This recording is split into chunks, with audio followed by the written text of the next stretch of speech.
数えきれないほどの運命を眺めながら街は最高に僕らを動かし続けてる路地を一つ曲がれば誰かに出くわしあなたに繋がる糸がもつれ始めるシャリボに切れば怨恨が生まれて情が道を阻む I receive you そのままあなただけ I receive you 丸ごと受け止めてどこまでも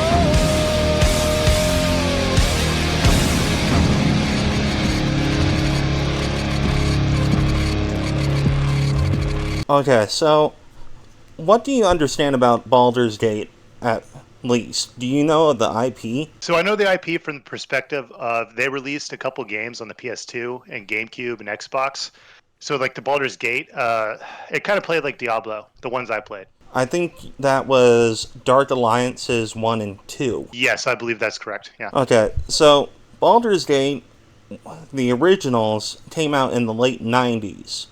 Yeah. One was developed by BioWare, which you should know BioWare at least. And if I remember right, Baldur's Gate 2 was developed by Obsidian Entertainment. Good company. Good company. These two games also spawned Neverwinter Nights, which was another BioWare game. I heard that's a Icewind good one. and Dale, and Planescape Torment, if I'm remembering all of them right. Okay. So this has a pretty big following, not just because it's D&D. Okay. A lot of the problems that I'm hearing from Sony ponies is that it's only getting a lot of attention with Baldur's Gate 3 because it's D&D. Yeah, I watched one little review from I think it was IGN or something like that or GameSpot, and they were talking about how it literally just plays like D&D and people love it. Okay, so which video would you like to start with? Dealer's choice. What's the one that's going to make you the most angry? That's the one I want to watch. The AAA developers are angry, so let's start with this. Oh no, it's Alex. Oh, your favorite man. Baldur's Gate has become a massive phenomenon, and honestly, I'm so here for it. When I was younger, Now, you just tell me whenever you want me to pause, and I will pause, and you can give comments, and oh my god, that face. Dude, I'm going to say you need to make that the thumbnail. I will let you kind of pause. I'm assuming you're going to have a lot more to say than I am. I'm just going to be an outside perspective, be like, interesting. So, Well, I'm just letting you know, if you need me to pause, and you need to comment on something, you just tell me, I and I'll do so. I will definitely speak out of turn to make sure you do that. Oh no, you'll have to speak out of turn. The horror. The horror. Okay, let's continue with the himbo. Yeah. back in my really early sad, though. teens playing Baldur's Gate 1, Diablo 1, and even Baldur's that Gate beard 2 is so later beautiful. on, and even in Icewind Dale trying to figure out what to hit armor class 0 actually meant and how to calculate it properly. I loved this kind of genre. I love playing D&D with my friends when we got together. I love actually going through and playing action role-playing games. So playing Baldur's Gate 3 to me has really been one of the best things for it. And the fact that right now I've put about 40 hours into this game and I'm still in Act 1 really goes to show that I just want to experience as much as I possibly can. Wait, he and put really 40 hours in. He's still only in Act 1? Yeah, Act 1. Is it that good? It has Or so is it that long? It has so much stuff to it.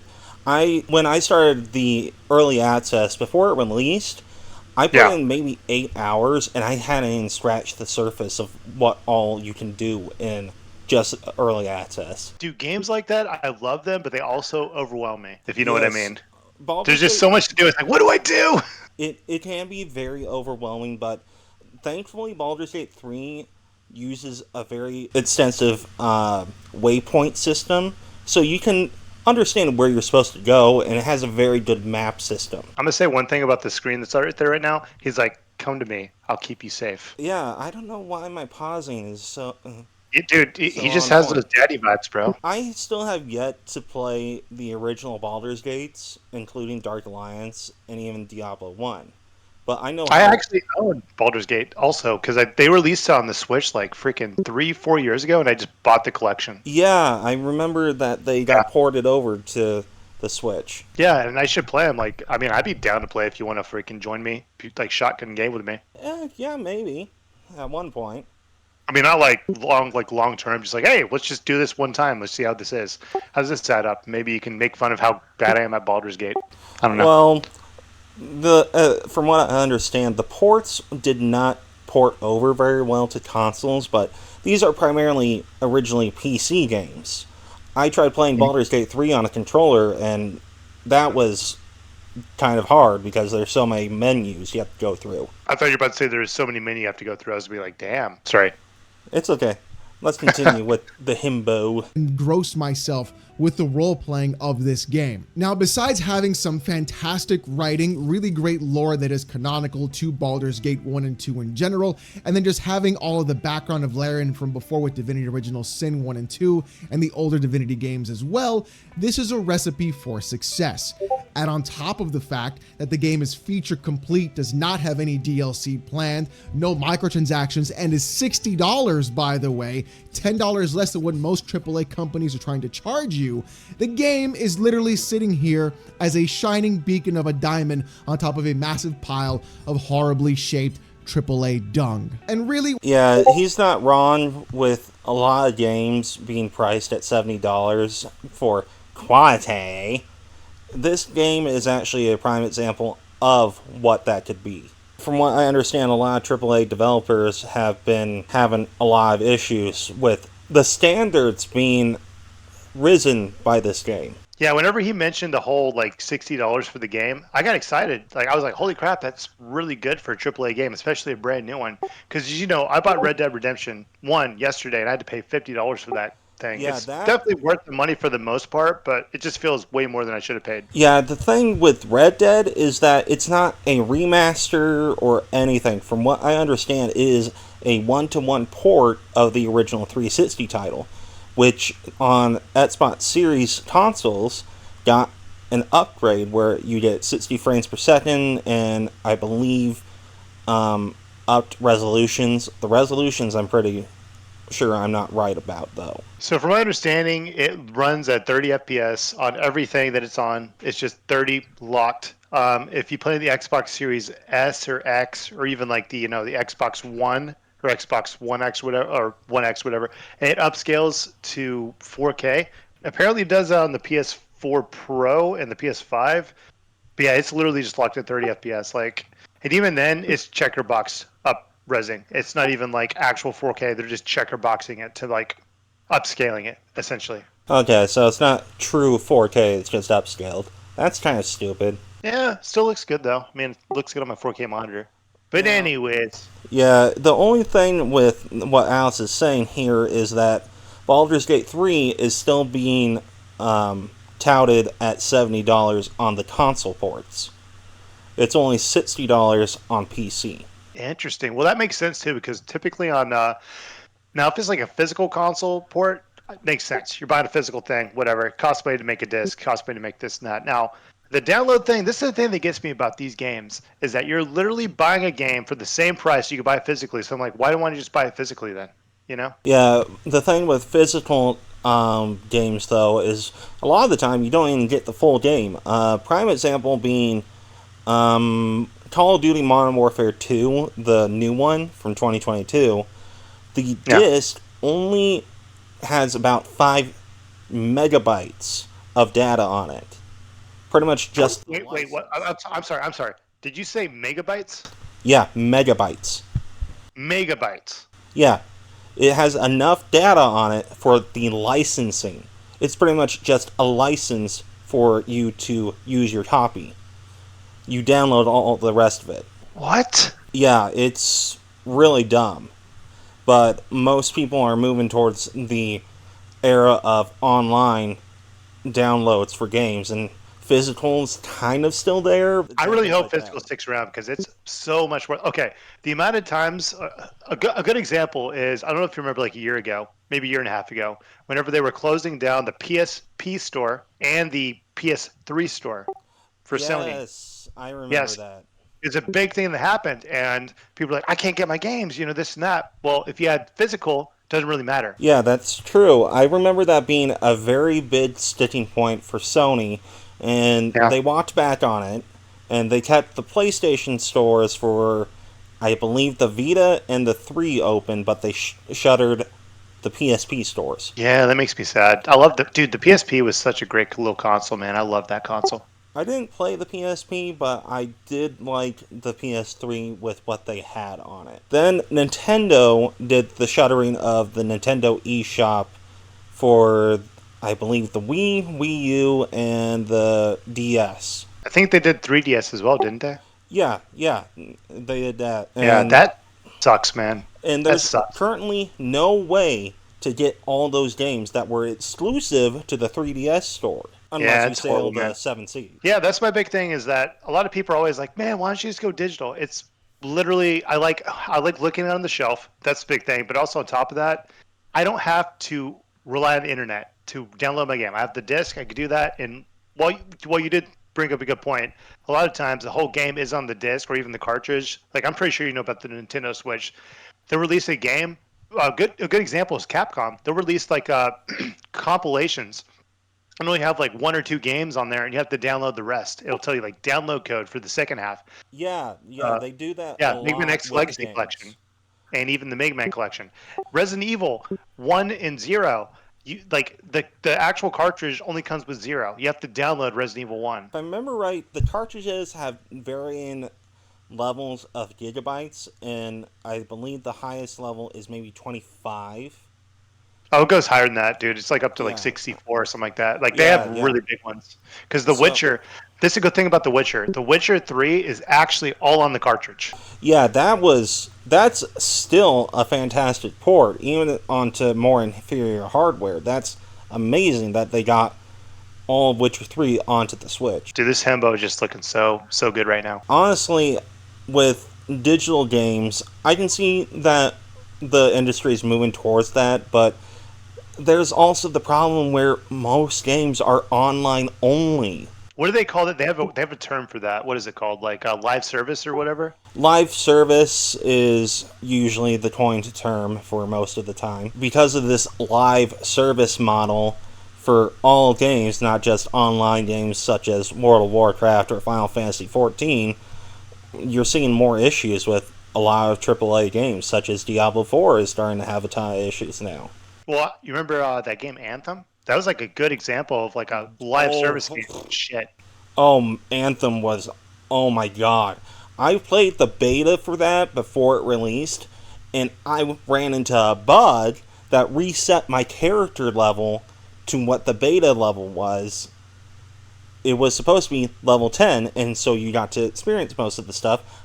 I experienced a bug that reverted me to level 1. Well, hey man, they wanted a bug. That was a feature. Yeah, that's a feature.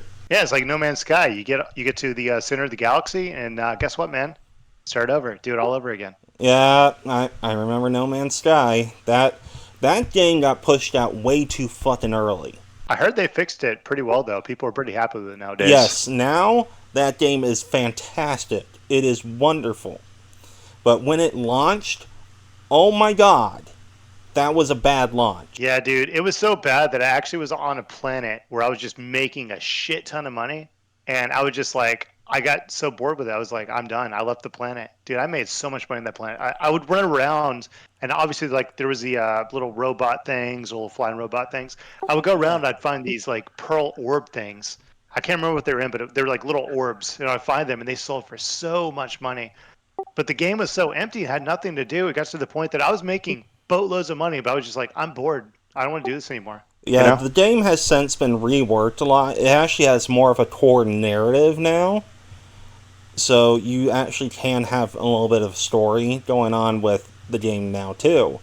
But they reworked a lot of the markets. They reworked a lot of dialogue options. You can now customize your avatar and all kinds of things now. Yeah, and also I heard there's multiplayer, too. Yeah, multiplayer got added. And so No Man's Sky is in a better place, but there's a lot of these games from AAA developers, not saying No Man's Sky is a AAA developed game. But well, yeah, it was made by Hello Games, right? Yeah, an indie company. I believe they only have 30 people. I may be wrong. I think it's a little bit more or less. Yeah. But we're experiencing so many AAA games these days that come out bugged out, have tons of issues, have content that is actually removed from the game and sold to us later as DLC, or we get battle pass systems similar to Diablo 4. Yeah, I gotcha. Yeah, it's very frustrating. So how does okay, it's compared to No Man's Sky, I'm assuming Baldur's Gate 3 is complete opposite. Just released, good game, solid to begin with, correct? Yeah. So what Larian Studios did is they released the game in early access for a few years and listened to their community feedback to work out all the bugs and issues right before it released about 2 weeks ago. It was in early access, I believe, for 3 years. Okay. And it has released. It does have the occasional. When I talk, it does have some bugs. Admittedly, there are some graphical hiccups, such as exclamation points on characters popping up and not going away, and some little hiccups. But compared to, say, Cyberpunk 2077, yeah, it's in a much better state than that game when it released. Yeah, that game was only playable to me because I had a PS4 Pro. Same here.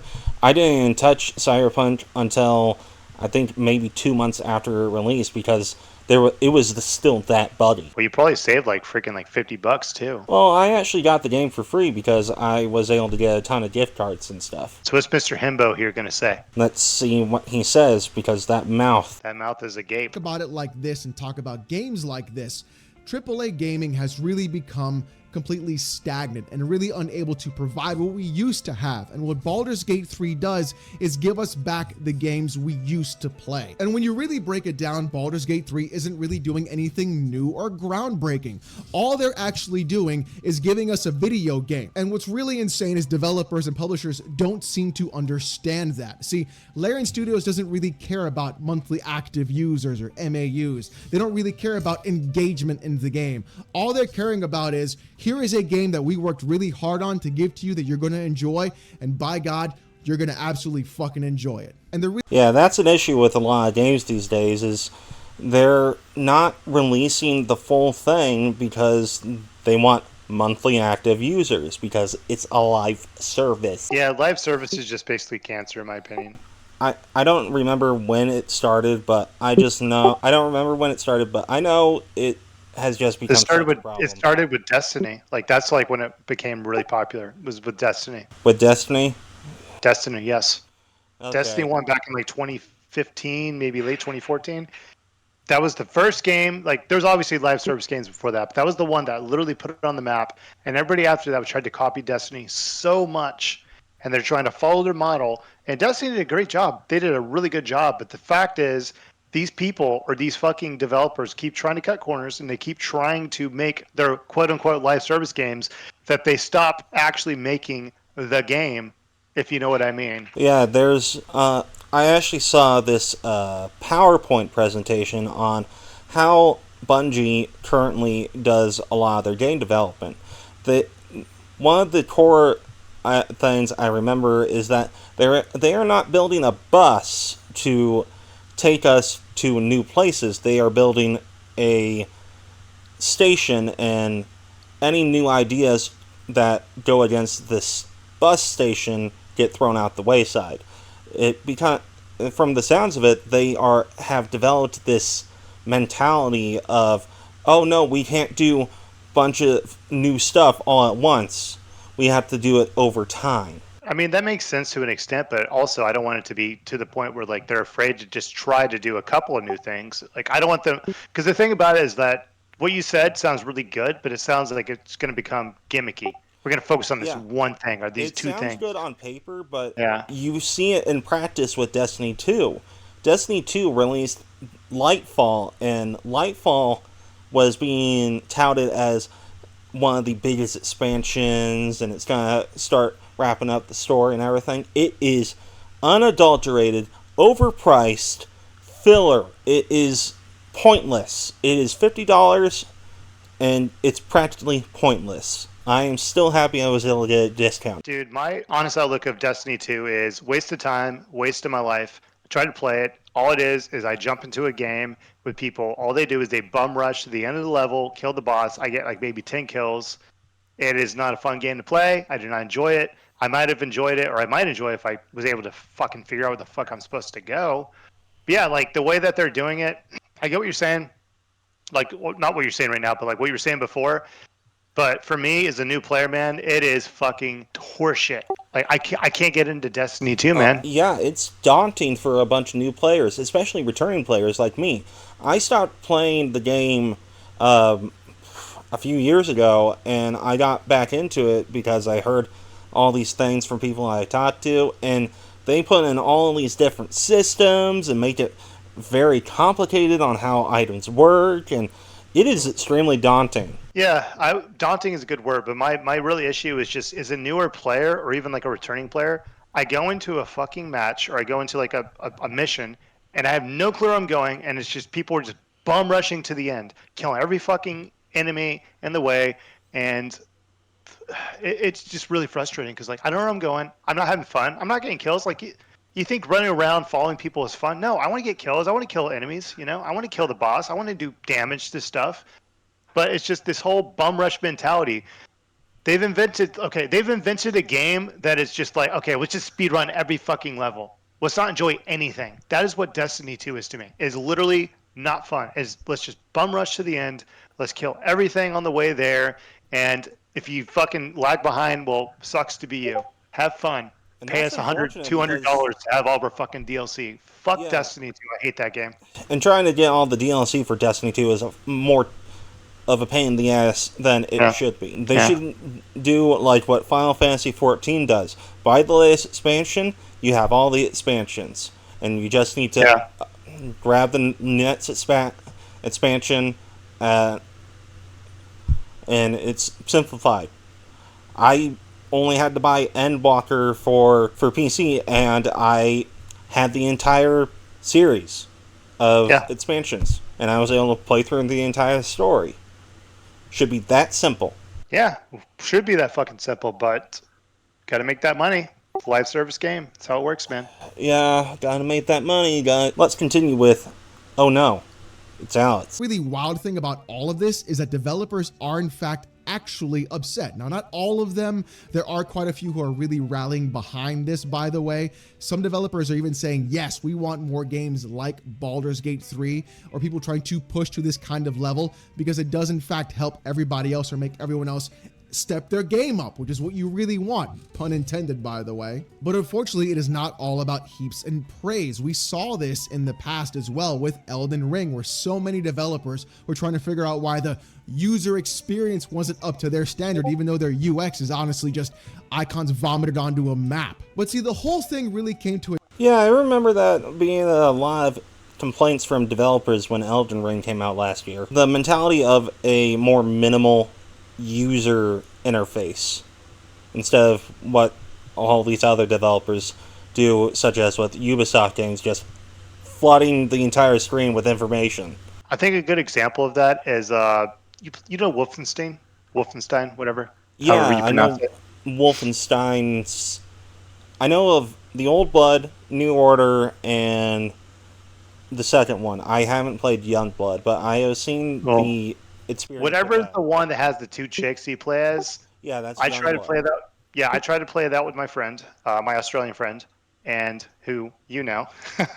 Yeah, bring back the snore stream, right? Anyways, yeah, snore ASMR. Sorry, but dude, we tried to play that game, and they just took the game, and it could have been a fun game, 2-player. First-person shooter, boom, work together. They tried to cram so much RPG elements, so many gimmicks, so much shit to do. It's just like, it was extremely overwhelming to the point that like we're just like, we're not gonna play this anymore. Dude, we literally went through like fucking 10 minutes of tutorials of shit we're never gonna fucking even use. Wow, that's pretty insane. I mean, you even watched us, dude. You made a clip. Yeah, of one of the glitches. Dude, it is. You can play for free. I can if as long as you download the Buddy Pass, I'll let you play with me, and you'll see how shitty it is. We can make a video about how shitty that crap game is, dude. I bought the collection for PlayStation, so I own everything, but the DLCs, I believe. Yeah, that game was horrible. Yeah, I bought the collection just for 1, 2, and Old Blood. I didn't really give a shit for Young Blood. It was just a bonus. Thought into it before you proclaim this as what AAA should be moving forward. 6 years and 400 plus people with insane funding due to the IP have given Baldur's Gate 3 a big boost. It's truly unrealistic to expect this on a regular basis. Cromwell, Well, the director of companies publishing, that charge $60, $70 for a game, like actually make the game fucking good to begin with. There's that too. Well, the thing is, tons of developers are bitching and moaning about this game, just this one, up in the standards to where they used to be about 15 fucking years ago. I'm just saying, man, you could just make a game that people actually enjoy, and instead of releasing it and fixing it later, you just release a game that people have fun with to begin with. Just That's make the something you game. do. Just make the game and people will play it. Stop putting in all these microtransactions. Stop making it online only. Stop putting in these stupid ass battle passes. Release a game. Well, don't just release a game. Release a game that's fucking done. That's why the coined term being thrown around with Baldur's Gate 3 is content complete. I love that. That's awesome. It's been trending a lot, and there shouldn't be a term for content complete. It should just be, here's a game. That's it. Now we have games that just release and are missing tons of shit, have tons of issues, or they get sacked with tons of crap later down the line, like with a ton of Activision games. Sometimes they'll release a very solid game, and then later, here's some microtransactions. You know what I love? I love the day one patch. The 60 gigabyte day one patch. 80 gigabyte day one patches. I love those. Those are So fantastic. dude, that is literally what I wake up every day thinking about day one patches. Be like, I'm so excited to download that shit today. I know I want a day one patch with every single game I play. Yeah, and dude, the bigger the better. The bigger the better. Oh, yeah, 120? Oh, Obviously. that's small potatoes. It has to be 200. Yeah, pump those rookie numbers up. Dude, you got to put, fucking 200. No, 250, man. 220, 250. That's a good one. Yeah, you're right. If you have 300, man, you big boy. Those are good numbers. Good numbers. I like that. Yeah. I like deleting all the other games I actually like to play on my fucking PS5 just to download your fucking stupid day one patch. replies to Sean saying, "What funding?" Bet you never thought about it like that, huh? Feeling stupid? You know what I love is watching AAA developers literally lose their minds and get their ass blasted literally live at every conceivable way. It's not the fact that I don't like AAA developers, it's the fact that honestly I just can't stand the hubris of them as someone who's been gaming for 36 actual years of his life. You see, the thing is this, if you try to sit here and say, Whoa. He said 36 actual years of his life gaming? This guy is older than 36? Yeah, he's apparently 40. Holy fuck, he's a good looking man. Yeah, he is. Holy shit. No wonder you keep calling him the himbo. Well, he's also got thighs that make me envious and want him to break my head like a melon between them. Yeah, well, I'm sure he'll break them for you. Use this game as a benchmark of standard because other AAA studios don't take 6+ years and have 500+ people or massive amounts of funding to actually make a good video game, then what the hell is actually going on with Diablo 4? See, that's my whole thing about this. Why are there so many other video games that take this amount of time, this amount of actual space, this many amount of devs to actually get done, and then they still fall flat on their face in the actual end? Either the games are broken, but Yeah, Diablo 4 has been having a bunch of issues because they are not giving people enough space in their stashes now. That's what happened with Fallout 76 as well. Yeah, this kind of thing. And there are excuses that are popping up with Diablo 4 being, oh, that's just too hard. Don't expect us to do that in such a slow amount of time. It's too much. Whenever it comes down to it, like, you could have just did it to begin with. Yeah, you developed a game for 6 years. Why can't you do it developed then? a game for 6 years. You have playtesters. I'm pretty sure that... Now, obviously, if your playtesters didn't tell you that was an issue, find new playtesters because, yeah, they're probably just saying what you want to hear to get that little little something on the side, you know. Well, from what I've heard is that a lot of these gaming companies don't even have playtesters or quality assurance providers anymore. What they do is they have third-party companies do it. Yeah, and sometimes these third-party companies are just so shit at their job, they don't do well enough with their stuff. Buggy, glitchy, don't work, need massive patching, or they do something actually moronic and focus more on the actual store and the cash shop more so than they actually focus on making a good video game. You can honestly tell where a lot of work has actually gone with so many video games when you go ahead and you boot the game up and you play the game, then you turn around, you turn on the cash shop itself. Look what happened with Halo Infinite for the first year and a half of that actual game's life cycle. There was more content being updated in the actual store of that video game than the actual bare bones content, if you even want to call it that, of Halo Infinite itself. In fact, it took massive firings, great rehirings, new leadership structures to actually put the game in a playable state 2 years later, by the way. Yeah, Halo Infinite, from what I have been hearing, is in a much better state now, and it's actually more entertaining to play. But it is still one of those cases of too little, too late. Yes, I was literally, when you were saying that, like praising, I was like, well, why couldn't it be that when they released it?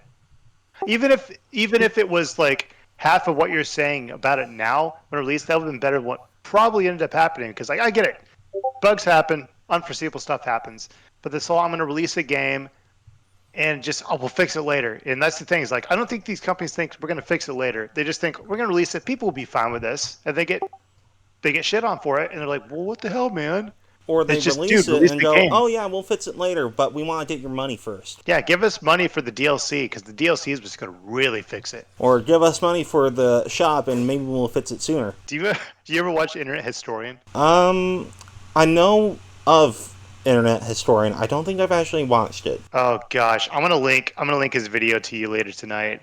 He made one about Fallout 76, and it's just chef's kiss. It's so beautiful. I love it. Where people actually want to play that game now. Honestly, Halo Infinite is now a good game to play. Sadly, unfortunately, it went through hell and garbage to get through there in the first place. But so many games are focused more on the actual shop, horrible MAUs, engagement mechanics, more so than actually trying to provide What does MAU mean, by the way? video. Monthly active users, I think. Gotcha. Makes sense. All right, let's keep going. Game, by the way. And this entire process of trying to say like, oh, don't use Baldur's Gate 3, even though those same statistics and metrics and budgeting and everything else fall in line with every other AAA studio in video games. But you don't want to use this one from a smaller studio, well, it used to be smaller, by the way, to then turn around and say, no, you need to do better. And that really is the more insane thing about all of this. The fact that Larian Studios did not need an external funding, by the way. But we'll get into that in just a moment with another tweet, too, because somebody tries to call it out as if it's like some sort of gotcha. So hold on to your butts on this one. Anton, the most annoying bard, says, this framing is stupid.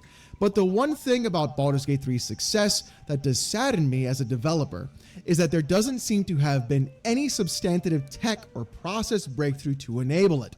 It was just however much money selling 30% to Tencent gives you and 7 years of work. Yeah. Wait, did they say Tencent, like Tencent Gaming?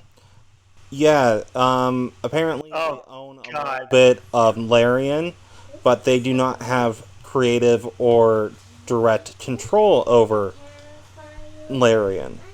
Good, because Tencent, fuck that company, I hate them.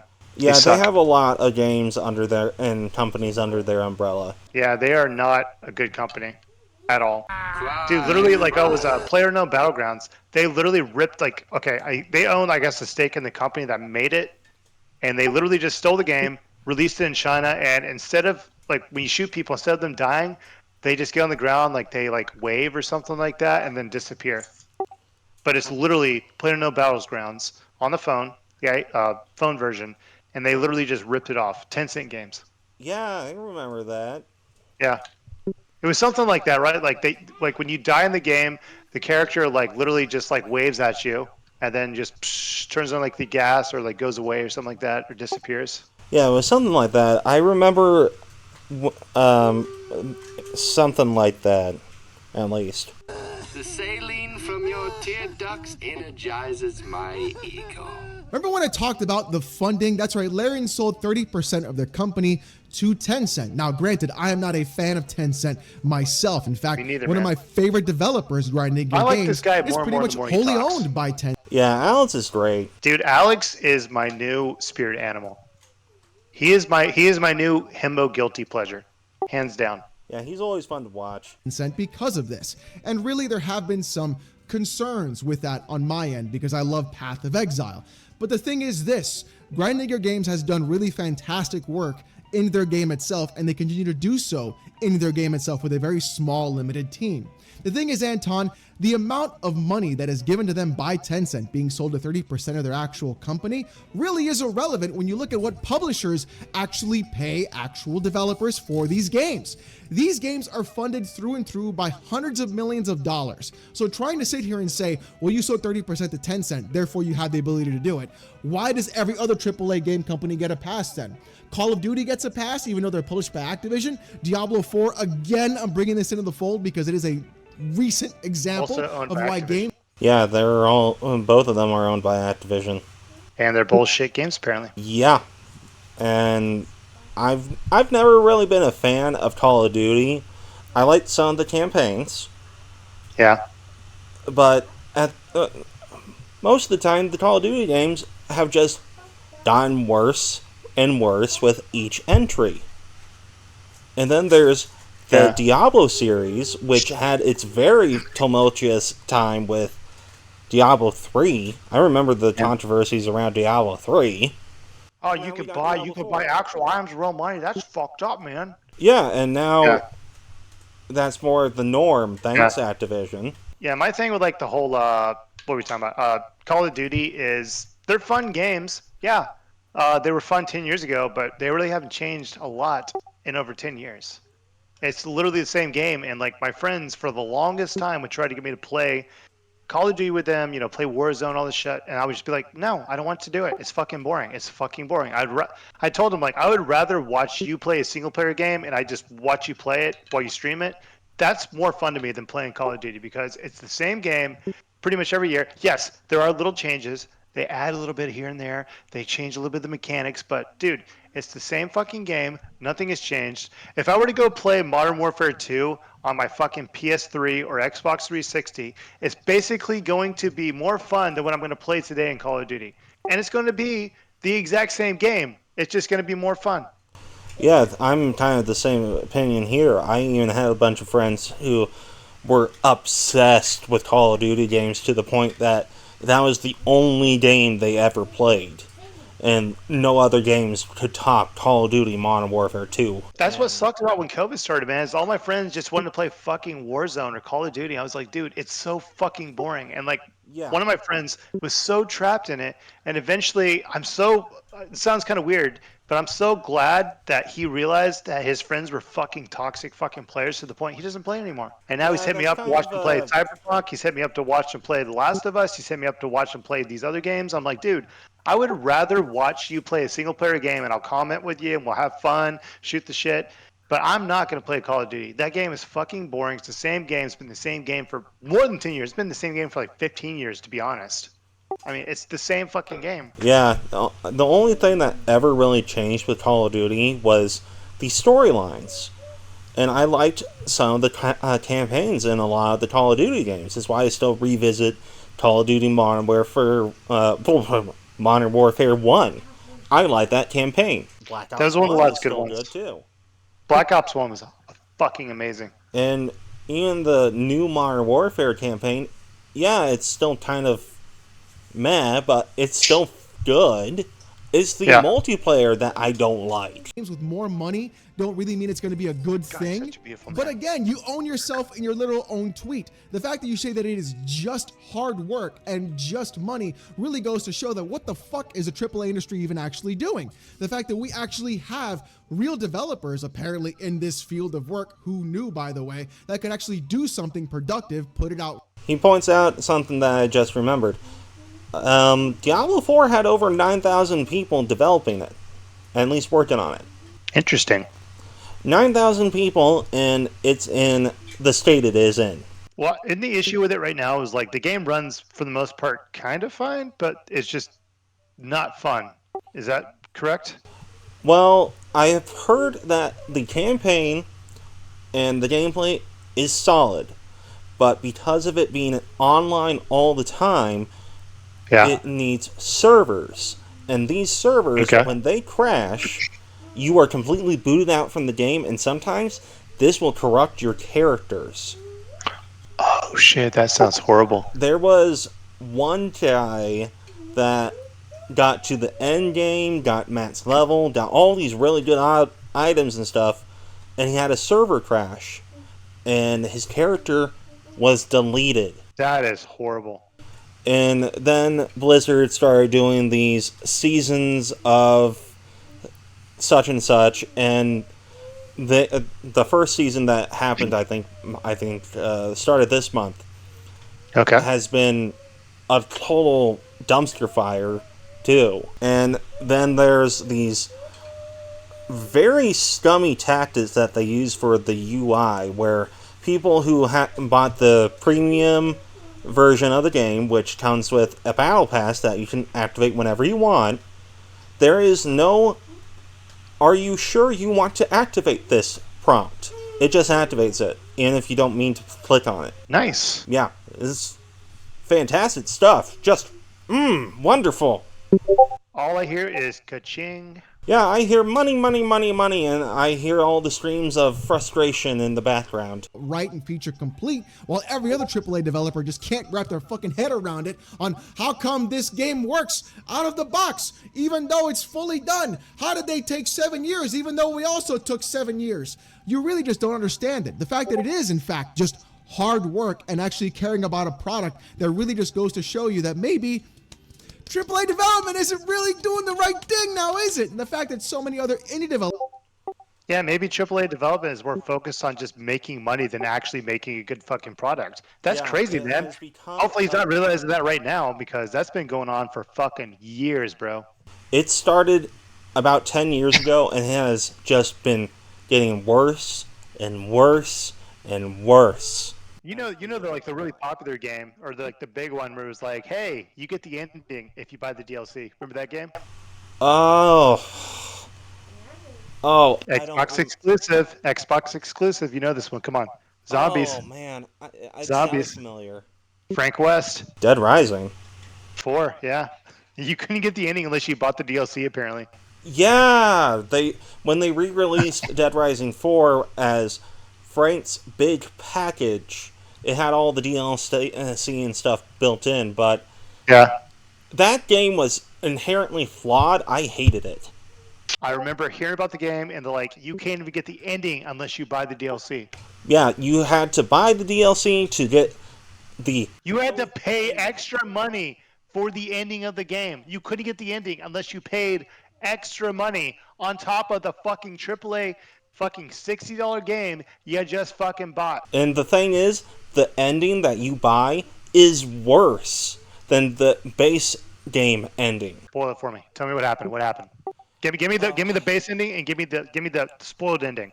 Okay. Or turn this to a podcast. This is our podcast now, guys. Okay, so if I remember correctly, in Dead Rising 4, Frank West dies in trying to save somebody in Dead Rising 4's main campaign.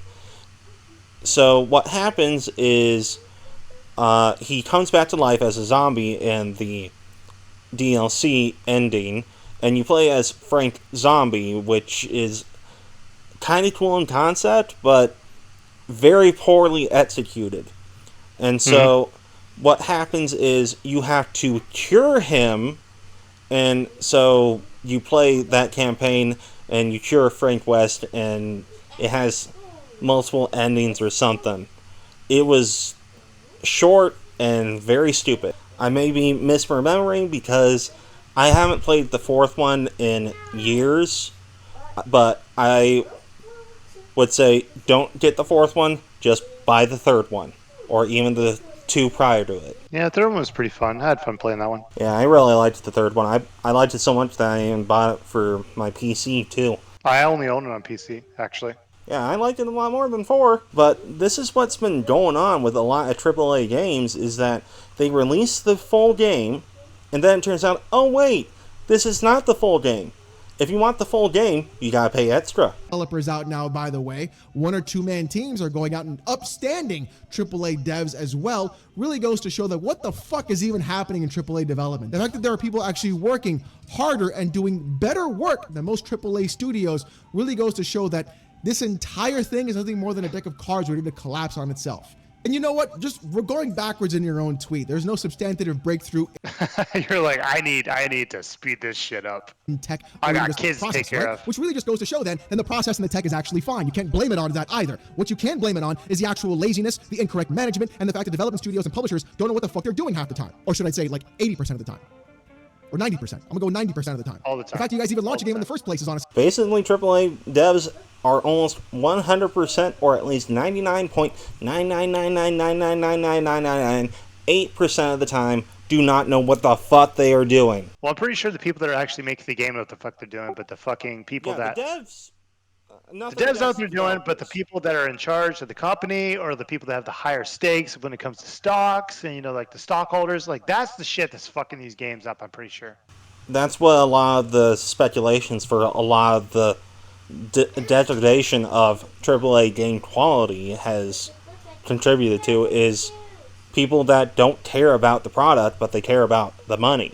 Yeah, it's all about the money, dude. It's not about like it's even like the same thing with most companies. They're so focused on the quarter that they don't give a fuck about the year. Yeah, which is why I'm glad with companies like Microsoft these days, they are actually giving some developers actual time, or saying, you need to put this in the oven for a bit longer, such as with Starfield. I remember when Starfield first released, and that looked rough.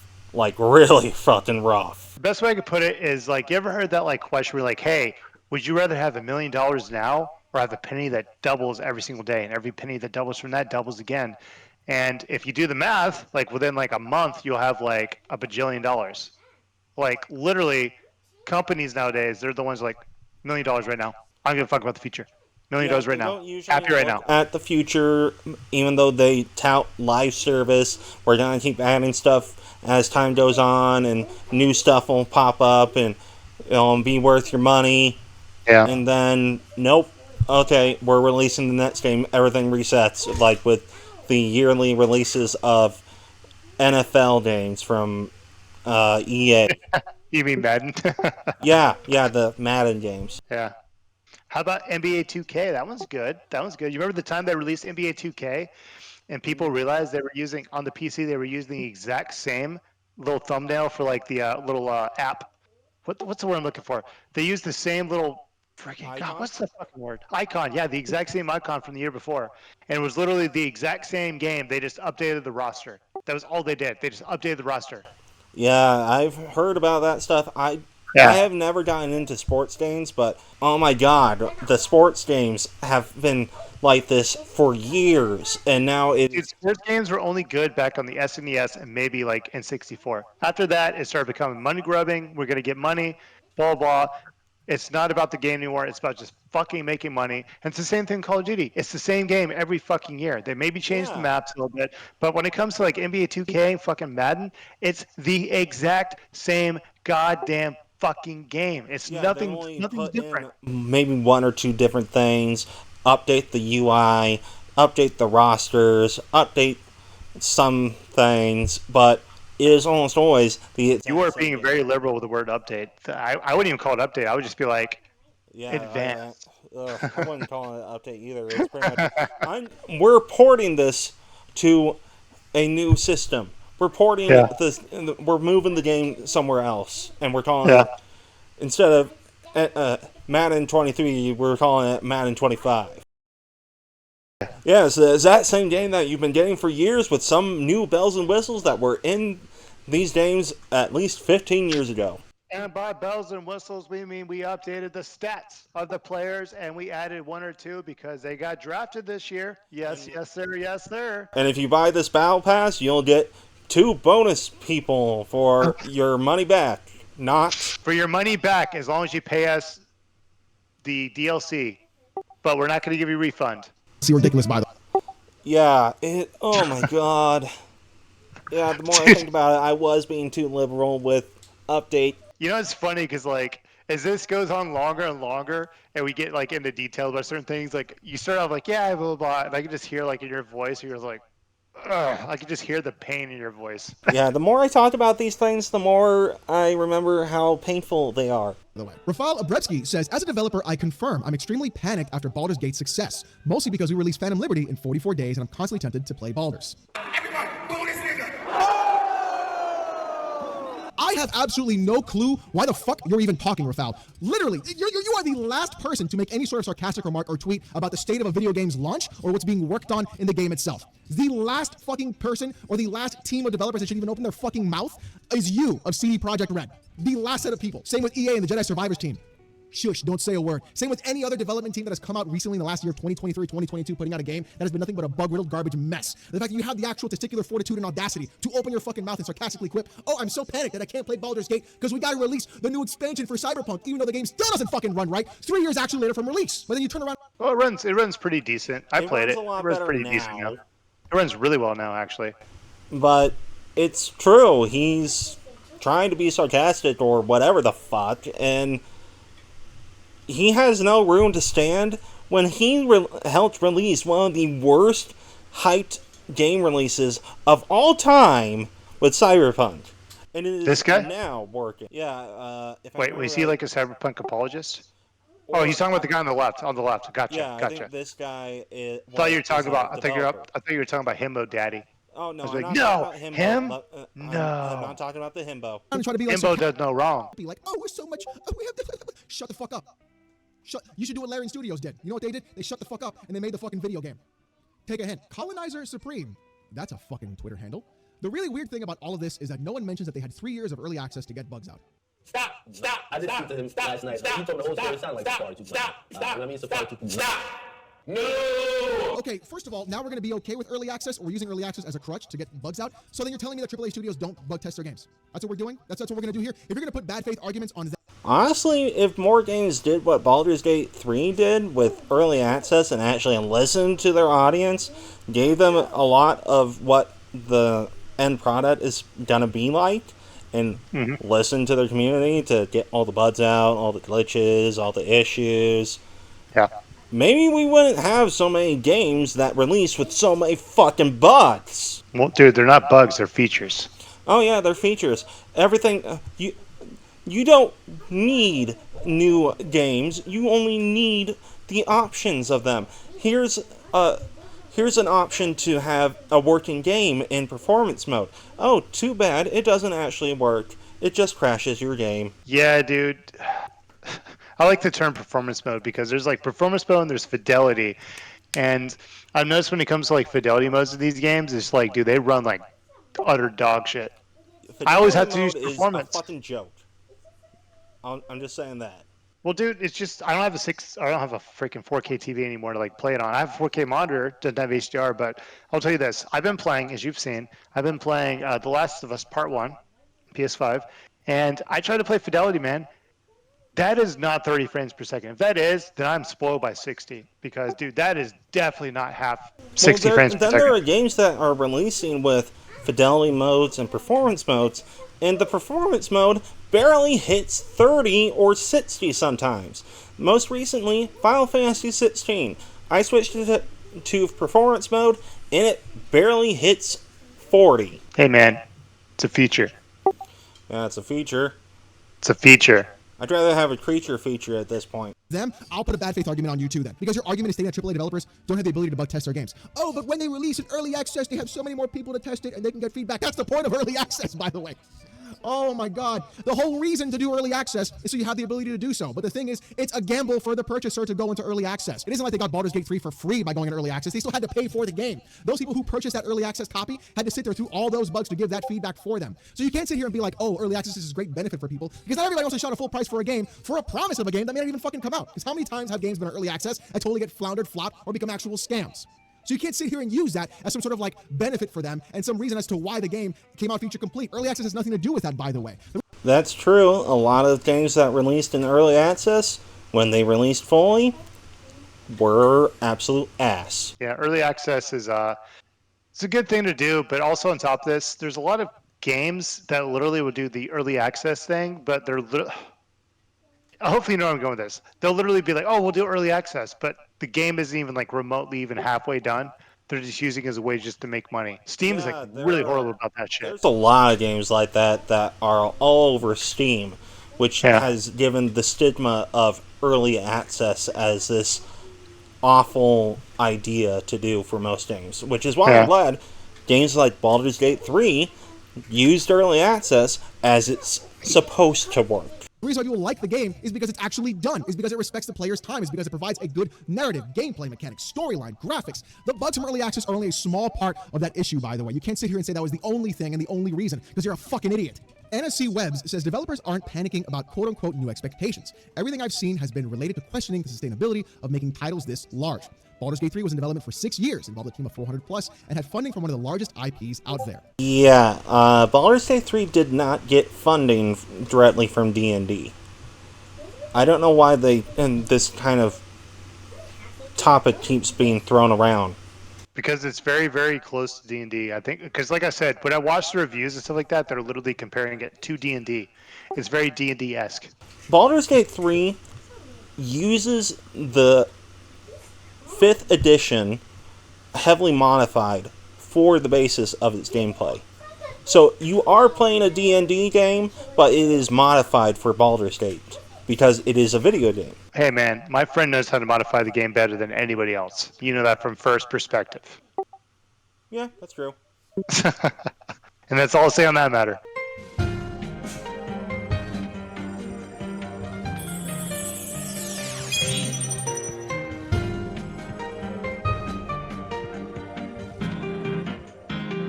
Now you're probably saying to yourself, Alex, that tweet looks really weird. You don't normally put tweets like that are cropped out and in a very weird fashion. Well, let me explain to you why this tweet shows like this, shall I? Because it was fucking deleted, that's why. She couldn't take the fucking heat because she knew she was wrong. Why did NSC Webs delete this tweet? Well, again, Cromwell, the director of publishing, had to actually correct... Yeah, that's true. This guy is fucking great with all these clapbacks on all these tweets that have been circulating around the place. I like this guy. The actual information and let people know that Wizards of the Coast is not funding Larian Studios. In fact, Larian had to pay for the IP to use Baldur's Gate. They had to pay out money to get the IP to say, hey, we're going to make a Baldur's Gate game. Wizards of the Coast. Which makes sense. A lot of the time you have to pay licensing costs in order to develop or even sponsor for a lot of things you make. It happens with a lot of IPs. Said, you got to pay me, motherfucker. And they were like, yeah, okay, here's the money. There you go. So they're not sitting there getting all this money from Wizards of the Coast. No, in fact, it's the opposite. They're paying out money and taking a massive risk on their own, in fact, to do this game. So sitting here and using every excuse you fucking possibly can, talking about time of development, which we've already talked about, the fact that so many other studios already have a 5+ year dev cycle, talking about number of employees, even the Larian Studios grew those employees throughout the actual development of the video game, by the way. So they actually amassed more people to make this game after Divinity Original Sin 2. And then on top of that, we're able to still manage the actual teams effectively, correctly, using multiple offices, as if we don't already do that right now with other AAA studios. Again, I'm going to go back to Diablo 4. Same amount of time in development. More money probably pumped into that actual video game. If I remember right, Diablo 4 actually got a lot more marketing, and marketing usually accounts for more of the cost to a lot of products. That's why a lot of movies, different medium altogether, but when movies do a lot of marketing, that adds up to their production costs. I'm probably wrong about that, but it adds up, and Diablo 4 got marketed a lot. You couldn't go anywhere without seeing a developers probably in that actual game being developed, but yet here we are having a game like Diablo 4 that can barely function properly, doesn't even have proper resistance is actually working, and they want $70 but are focused more on the cash shop of the game itself rather than actually providing a full complete game, and really horrible messaging, by the way, but you're sitting here and defending that and not praising Larian Studios for the work they were actually able to do throughout that entire time frame. You see how moronic? Yeah, Diablo 4 is still being sold for $70, and it's honestly it's borderline train robbery charging for that. Especially after I've played some of Path of Exile. Path of Exile is what Diablo 4 should be doing now. Yeah, makes sense. You sound, Anna? You see that?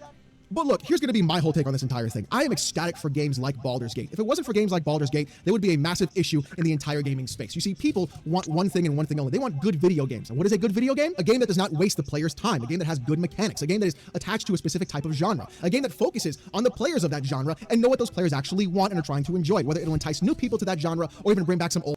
Which is why I'm really happy with Baldur's Gate 3. There is so much love and dedication put into this game that it is amazing to play through. I'm only on my second playthrough, and there's a shit ton of new things that I didn't experience in my first playthrough, even after doing a bunch of safe scumming. Yeah, when you say something like that, it makes me think of Breath of the Wild, because my big thing about Breath of the Wild that I loved is I could just literally just drop a new save in Legends of Zelda Breath of the Wild. That's what that is, by the way, for anybody who doesn't know. I could just do that, pick a direction, walk, run, whatever, climb a fucking mountain, whatever. I'll always find something I never found the first time, the second time, third time, fourth time, fifth time, even the 20th time. I will always find something new, and that's what's beautiful about games like this. Yeah, and the thing with Baldur's Gate 3 is that because it's an RPG with more of a core narrative compared to Breath of the Wild, giving you a massive world to just play in, Baldur's Gate gives you all these different variations from the dice rolls, and you can do one thing and it completely affects the game later on. Honestly, I wish more games did Baldur's Gate 3 levels of quality. You're putting way too much faith into these big ass companies that are getting millions and millions of dollars every year from people that are just buying their games. Yeah, I know I'm putting too much faith into the reviewing it, I know, i.e. your Call of Duty, i.e. your Maddens, i.e. your NBA 2Ks, your fucking MLBs, all that kind of stuff. Like, people just buy the game because it's a big developer. They've already got these people hook, line, and sinker. They don't give a shit. And you know what's crazy about it? Is they'll literally buy the exact same game they already own, and they'll be happy about it. Yeah, I'll never understand that. I have fucking standards, and these people do not have fucking standards. I understand completely what it is. It's FOMO, fear of missing out. They want to miss out. Ugh, FOMO So can eat my butt. yeah, it's better that they just literally just buy the newest version of the game, even though it's the exact same fucking game with maybe some updated stats, a little bit of extra stuff, but it's not enough to warrant a new game, in my opinion. In my honest opinion, don't sue me, AAA developer companies. But yeah, they're just fear of missing out. They want to play the newest game with their friends. They want to feel like I have the best version out there. And a lot of times, the best version is literally just, you could have just gave us a fucking deal, like a little update, you know? Like, just put an update out. We can download that shit, you know? Like myself. A good game will have a good storyline if it's going to be appropriate for that, but also it's going to have feature-complete gameplay. It's going to be complete out of the box. If I'm going to give you a full $60 or $70, I expect a full complete product when I buy it in the first place. I don't expect to be waiting for everything patches. on the box for you, Daddy. Yeah, especially with a lot of games charging you $70. I expect actual, the actual full thing, not whatever the fuck Diablo 4, for example, is doing with $70. Dude, why do you pause on the best fucking frames? Look at that. Look at that. Dude, he's so ready. Dude, look at it. Look at him. He's like banging on the table like, I want more. I'm ready. Look at that mouth. Better Look at that mouth. products for my games, damn it. Yes, we'll call it better quality products. Nothing about games, just better quality products. That big old mouth is ready to tell us all about it.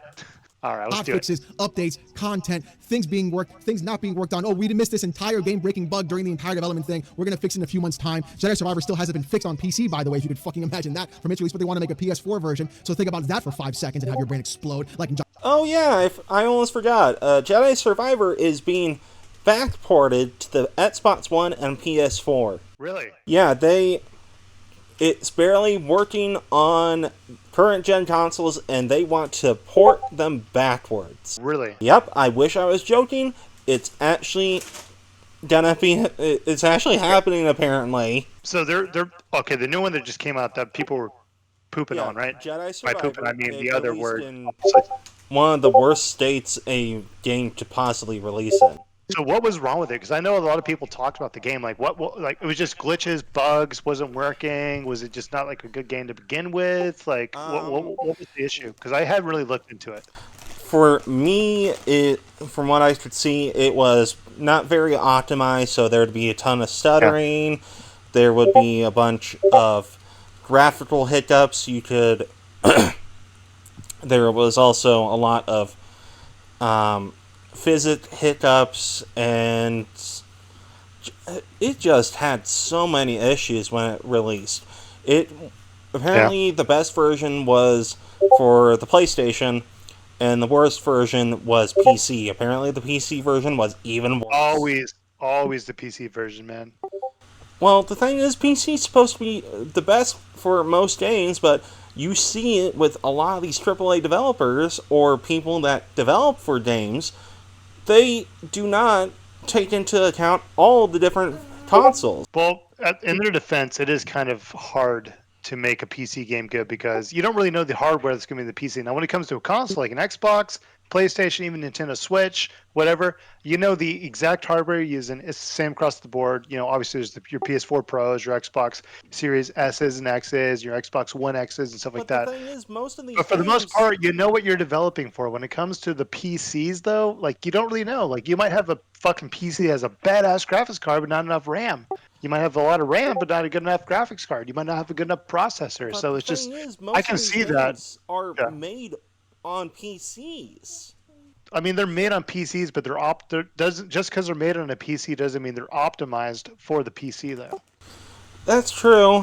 It's just I do not understand how. I mean, you think they're going to boot up their PS5 and developing the games on PS5? No, they're doing it on PCs, man, but they're making it for the PS5 and Xbox. Well, there are dev kits for the console, so they probably use the console as the base.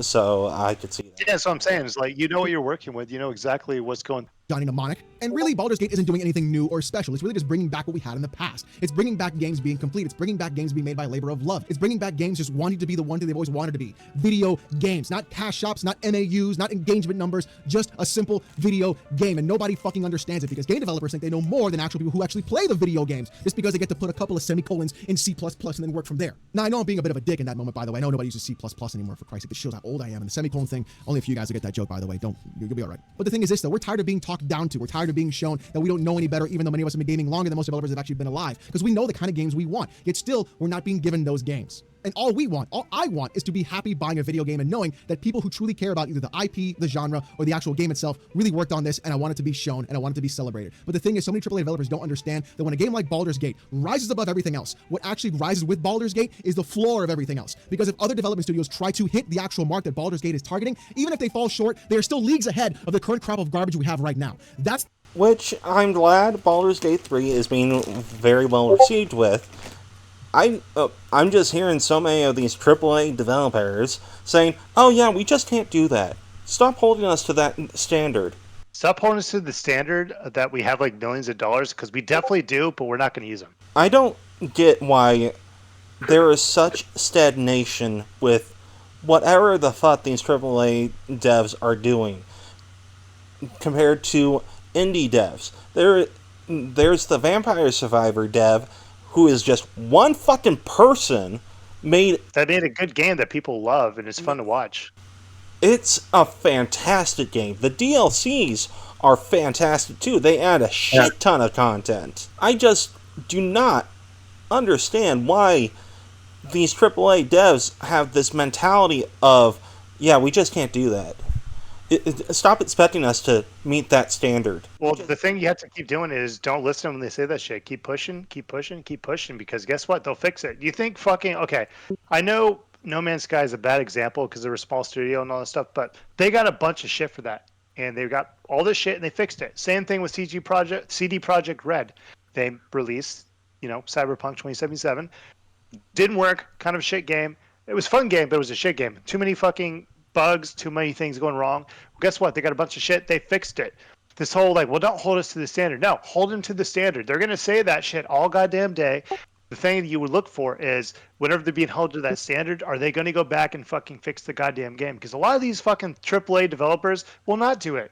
Because what ends up happening is a bunch of people bitch about it, they moan about it, they give them shit about it, and then they don't do anything. Like the AAA developer doesn't do shit. And guess what?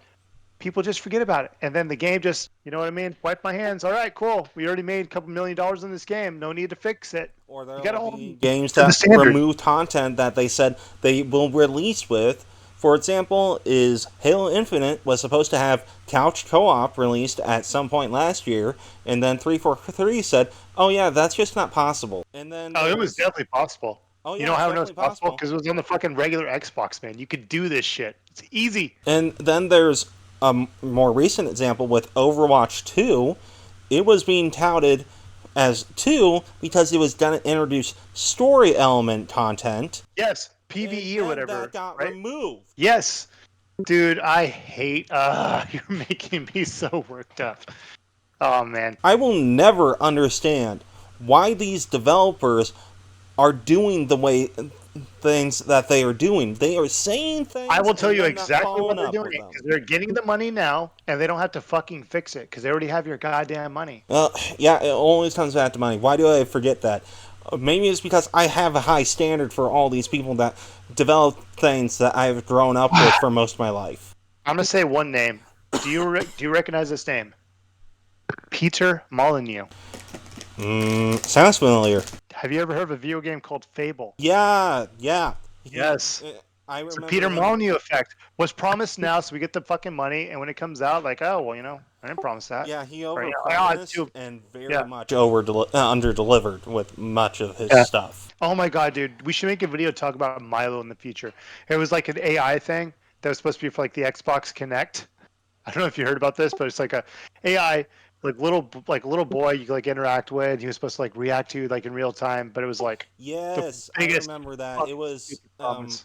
one of the biggest pushes for the relevance of Kinect, but then that just never came to fruition. Yeah, and like the moment that they actually started giving people a chance to actually talk to Milo, whatever the fuck the AI's name was, it became very apparent to people who were actually doing like, oh, they only recognize like 100 phrases. Yeah, it became something that was just a marketing ploy.